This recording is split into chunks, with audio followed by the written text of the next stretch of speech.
Autism के बच्चों में रिकवरी कैसे होती है, जल्दी रिकवरी कैसे होगी, पेरेंट्स का क्या क्या रोल होगा, उनको क्या क्या बातें माननी पड़ेंगी, कौन कौन से टर्म्स एंड कंडीशंस होते हैं जिसको फुलफिल अगर आपने किया तो फिर आप अपने बच्चे को पूरी तरह से मेन स्ट्रीम में जोड़ पाएंगे। आज के वीडियो में 2 एग्जाम्पल के साथ प्रैक्टिकल एग्जाम्पल्स हैं जो आप लोगों को लगता है ना कि टेस्टिमोनियल वीडियोज फेक देख के और आप लोग उस पर एक्साइटेड होकर कहीं इधर उधर फंस जाते हैं, वो तो हम नहीं बता सकते, लेकिन एक सक्सेस स्टोरी है और एक है कि अब बिना मतलब का एक्सपेरिमेंट करने वाली स्टोरी। तो दोनों में आपको समझ आएगा कि क्या करना क्या नहीं करना। हम किसी भी बच्चे की आइडेंटिटी रिवील नहीं करते, नाम, पेरेंट्स का नाम, वीडियोज़, ये सब हमको करने की ज़रूरत नहीं है। हम जेन्युइन हैं ये बताने की ज़रूरत नहीं है। जो लोग हमारे साथ जुड़े हैं उनको समझ आता है। तो इन बातों में वक्त ज़ाया ना करते हुए हम आते हैं अपने टॉपिक। आज से यही कोई 10-12 महीने पहले लखीमपुर यूपी में है, वहाँ से एक बच्चे को लेके पेरेंट्स जुड़े हमारे साथ। 1.5-2 साल का बच्चा था। बताया कि ऑटिज्म डायग्नोस हुआ है, माइल्ड ऑटिज्म किसी ने बोला है। और 1.5-2 साल में जैसा कि हम बताते हैं कि आपको उस टाइम में तो पता ही चलता है कि हाँ कुछ तो इश्यूज बच्चे में आ रहे हैं, तब आप इसके लिए ऑप्शंस देखते हैं कि क्या क्या कर सकते हैं। तो कहीं से वीडियोज़ वगैरह गूगल सर्च करते हैं, जाते हैं, देखते हैं, समझ आता है ये सारी चीज़ें होती हैं। उन लोगों ने किसी डॉक्टर को दिखाया, उसने माइल्ड ऑटिज्म बताया। हमने कहा कि इस एज में जब हिस्ट्री क्लीन हो तो जनरली ऑटिज्म लाइक सिम्टम्स होते हैं, ऑटिज्म इसको कह देना और वो भी क्लासिकल ऑटिज्म में कोई ग्रेडिंग दे देना ये सही नहीं है।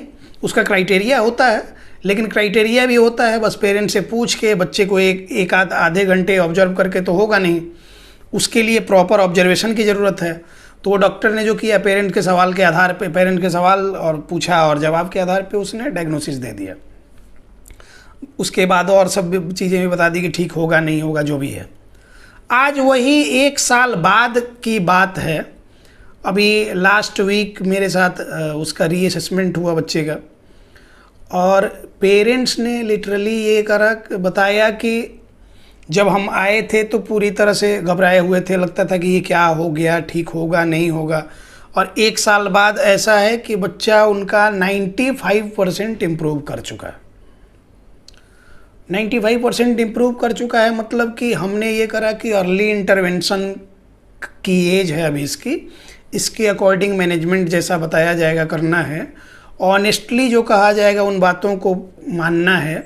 ईमानदारी से आपको काम करते जाना है। जहाँ डाउट हो उस पर सवाल पूछ के उसको क्लियर कर लेना है।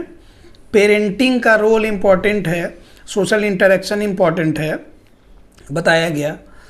और उसके बाद पेरेंट्स को जैसा कहा गया उनने किया, और हमने क्या कहा कि उनकी बात है, उनका कहना है कि ये पूरी तरह से ठीक है। अब कुछ जो इश्यूज हैं जैसे कि इंस्ट्रूमेंटल एडियल, इसके अलावा जब कॉग्निटिव बिहेवियर थेरेपी का कुछ पार्ट बाकी है बच्चे में, इसके अलावा कुछ चीज़ें होती हैं जो स्पेशल एजुकेशन की वो बाकी हैं, उसमें बाकी सारी चीज़ें इम्प्रूव हो गई। तो ये कैसे हुआ, एक प्रॉपर बच्चे का डायग्नोसिस हुआ। हमने उसी दिन समझा दिया था कि सिर्फ सेंसरी प्रोसेसिंग डिसऑर्डर है, ऑटिज्म लाइक सिम्टम्स हैं, घबराने की ज़रूरत नहीं है, सिर्फ काम करने की ज़रूरत है। हम लोग का क्या होता है ना, कई बार घबराहट में हम लोग चिंता तो ज़्यादा करते, काम नहीं कर पाते, और उसकी वजह से केस और ख़राब होते जाता है। तो उन लोगों ने समझा और काम किया। अभी बच्चा उस सिचुएशन में है। अब क्या है कि उसके सेशंस अल्टरनेट डेज पे चल रहे हैं। 1-1.5 महीने बाद उसके सेशंस वीकली 1 हो जाएंगे, फिर मंथली 1 हो जाएंगे, फिर उसके बाद वो नॉर्मल 3-4 महीने में पूरी तरह से मेन स्ट्रीम से वो जुड़ गया। तो इसमें अभी हमारे साथ वो रेगुलर जुड़े हुए हैं, और जो लोग हमारे साथ रेगुलर बेसिस पे हैं उनको ग्रुप में बता दिया जाएगा कि कौन है। उनसे आप लोग बात करें, जैसा भी ये करना चाहें कर सकते हैं। उनने क्या क्या किया वो चीज़ें, हो सकता है पेरेंटिंग का कुछ पार्ट आपके लिए हेल्पफुल हो जाए, तो ये मेरे लिए सौभाग्य की बात है। अब इसके अलावा अब हम आते हैं दूसरे केस पे कि इस कंडीशन में क्या क्या होता है। 70-80% लोग इस कैटेगरी में आ जाते हैं। आज से यही कोई 2-3 सप्ताह पहले की बात है। जैसे मैंने बताया कि हर सप्ताह में जो जितने स्लॉट्स खाली होते हैं उतनी ही बुकिंग ली जाती है, 2, 3, 4 केसेस लिए जाते हैं। 15 से 30 तक अभी चल रहा है प्रैक्टिकल जो ट्रेनिंग होती है और फिजिकल ऑब्जर्वेशन, उसके लिए कैंप लगाया जा रहा है। ये सारा अपडेट आप लोग को मिल गया होगा। तो उसमें भी जो बुकिंग ली जाएगी तो जितना स्लॉट खाली होगा, जितने थेरेपिस्ट हमारे अवेलेबल होंगे उसके हिसाब से लिया जाता है। तो हमने कहा कि 2-3 सप्ताह पहले झारखंड में कहीं से एक डॉक्टर हैं, फिजिशियन हैं, वो अपने बच्चे को लेके आई, उनके साथ भी कोई आए थे। वो किसी पेरेंट्स के रिकमेंडेशन पे, जिनकी बच्ची इम्प्रूव हो चुकी है, वहाँ से उन लोग आए थे। अब वो लोग आए तो जैसा होता है कि पहले दिन कंसल्टेशन होता है, बातचीत हुई, बहुत सारे इश्यूज हैं, नहीं भी हैं। एज ए पेरेंट लगता है कि नहीं इसमें तो सिर्फ बोलने का इशू है या लिखने पढ़ने का इशू है, इसलिए बुलाया जाता है कि प्रॉपर ऑब्जर्वेशन हम कर लें। उसमें भी उस डॉक्टर हैं, मेडिकल फील्ड से हैं, तो उनको ज़्यादा चीज़ें समझ हैं। तो खैर उन लोग आए, अच्छी बात है, बातचीत हुई। फिर बच्चों का जो ऑब्जर्वेशन होता है उसके लिए भेज दिया जाता है। अब उन लोगों को क्या है कि हमारे प्रोसेस पे या तो उतना भरोसा नहीं रहा होगा या फिर जो भी हो, उन लोग कंटिन्यू नहीं करे। 1 सप्ताह का जो होता है वो कंटिन्यू उनने नहीं किया और उनने कहा कि मतलब उसको स्पेशल उस पर ध्यान दिया जाए या फिर कुछ ऐसा ये किया जाए कि मतलब और बच्चों से अलग उनको ये किया जाए। लेकिन यहाँ का जो प्रोसीजर है सबके लिए सेम है, हमने हमेशा बताया है, हर वीडियो में बात करते हैं। तो कोई स्पेशल वीआईपी ट्रीटमेंट यहाँ चाहे तो वो पॉसिबल नहीं है और सारे लोग वीआईपी हैं, इस बात को भी ध्यान में रखना है। तो उनने फिर कंटिन्यू नहीं किया, उन लोग वापस चले गए, बोल दिए कि हाँ कि जाना है तो यहाँ से छुट्टी दे दी गई कि हाँ आप जा सकते हैं। एक केस और था, कुछ दिन पहले आया था, उन लोग प्राउड फील कर रहे थे, पता नहीं आसाम या उड़ीसा कहीं से आया था लोग। उन लोग को क्या हुआ कि जैसे जब बच्चे का असेसमेंट का ये चल रहा था तो बच्चे का कुछ उसमें जैसे बच्चे को ऑब्जर्व करने के लिए कुछ स्ट्रिक्टली भी डील करना होता है। विजुअल जो होता है, बाहर स्क्रीनिंग होते रहता है, लाइव चलते रहता है, हमारे रूम में क्या हो रहा है वो पेरेंट्स के लिए लाइव चलता है कि पेरेंट्स देखें, वो समझें कि इसमें क्या क्या हो रहा है, उसके अकॉर्डिंग वो सवाल कर सकते हैं जब सैटरडे में मेरे से मिलेंगे। तो उसमें कुछ उन लोगों को लगा कि नहीं ऐसे नहीं होना चाहिए। थेरेपिस्ट से उनने कहा तो उन लोगों ने बोला कि इसमें आप नहीं बताएं कि कैसे होना चाहिए नहीं होना चाहिए, आप विजुअल देखते रहें, फिर जब आपको फाइनल डे में असेसमेंट के डे में बुलाया जाएगा तो फिर बताया जाएगा। तो उन लोगों ने ये करा कि नहीं हम तो ये 17वां डॉक्टर के पास आए हैं, 16 डॉक्टर ऑलरेडी दिखा चुके हैं। 11-12 साल का बच्चा लेके आया था लोग, ये बाद में हमें बताया गया।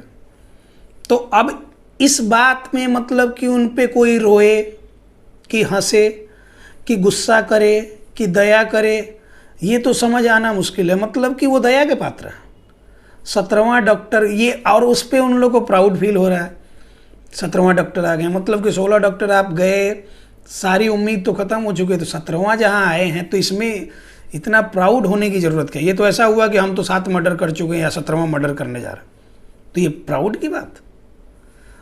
तो 17वां हम ये आए हैं, ऐसा तो कहीं नहीं हुआ, हमारे हिसाब से होना चाहिए, ऐसे होना चाहिए, वैसे होना चाहिए। तो मेरे क्लिनिक पहुंचने से पहले उनकी छुट्टी हो गई थी।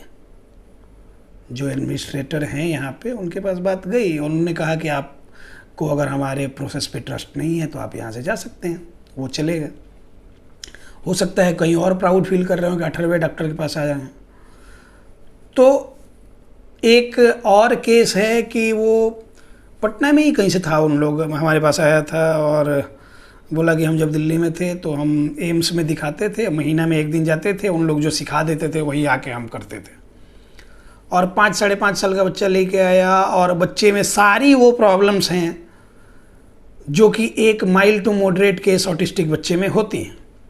और फिर भी उन लोगों को लग रहा, जब हमने कहा कि इसका एक असेसमेंट होगा, उसके बाद से तब इसके नीड के अकॉर्डिंग थेरेपी होगी, तो उन लोग को या तो पैसे की वजह से या फिर लगा कि जैसे महीना में 1 दिन सिखा दें इन लोग और उससे हम एक्सपेरिमेंट करते रहें, तो जिस भी वजह से उन लोगों ने कंटिन्यू नहीं करा। तो ऐसे तमाम केसेस हैं, सारे केसेस के ये रिसेंट के केसेस हैं, इसलिए हमने बताया।